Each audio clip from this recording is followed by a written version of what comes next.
Kita semua tahu ada 6 selat utama di dunia ini, atau disebut Major Strait. Dari 6 selat utama dunia tersebut, 4 ternyata berada di Indonesia. Mengapa dikatakan Major Strait atau selat utama? Benar, selat itu adalah laut di antara 2 pulau. Ada ratusan sebenarnya di dunia ini. Tapi mengapa dikatakan ada selat utama? Karena selat itu dilalui oleh kapal perniagaan. Jalur niaga tersebut memberikan julukan sebagai Major Strait. Dari 6 selat tersebut, nomor 1 ada di wilayah Indonesia, yaitu Selat Malaka. Sekali lagi, dari 6 selat penting dunia tersebut, 4 berada di Indonesia, di mana kita ketahui terusan Panama, terusan Suez itu adalah selat yang di luar Indonesia. Tetapi tahukah kita bahwa Selat Malaka adalah selat yang dilewati lebih dari 100.000 vessel atau kapal niaga besar setiap tahunnya. Dan selat ini merupakan selat terbanyak dilintasi kapal, sehingga dikatakan sebagai selat nomor 1 di dunia. Kita perhatikan negara di utara Indonesia, ada Jepang, Hong Kong, Taiwan, Korea Selatan,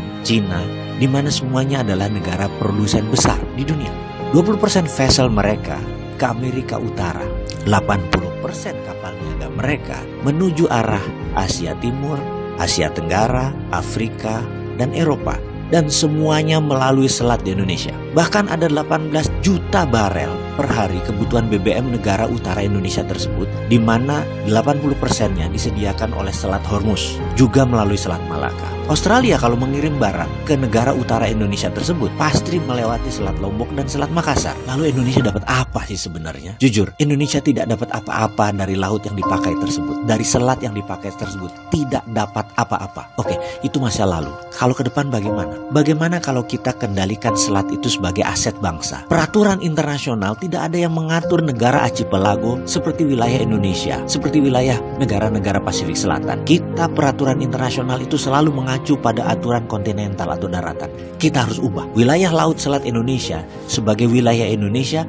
dan Indonesia memutuskan misalnya menutup laut tersebut. Apa yang terjadi? Dunia bisa geger. Australia lewat Papua Nugini kalau mau kirim barang ke utara. 4 negara utara Indonesia, Cina, Jepang, Korea, Taiwan, muter lewat Papua Nugini. Tidak usah pakai Selat Malaka. Gak bisa masuk lewat Natuna. Atau kalau mau ya melipir lewat sisi Thailand dan melipir lewat sisi Malaysia di Selat Malakanya. Pokoknya kalau mau melewati wilayah Indonesia, bayar asuransi senilai 1% dari nilai barang. Kita tahu barang yang lewat tersebut ada lebih dari 2 triliun dolar atau 2.000 billion. Jadi kalau itu kita asuransikan atau kita pajakin versi kita dengan nama asuransi, kita mendapatkan lebih dari 250 triliun per tahun.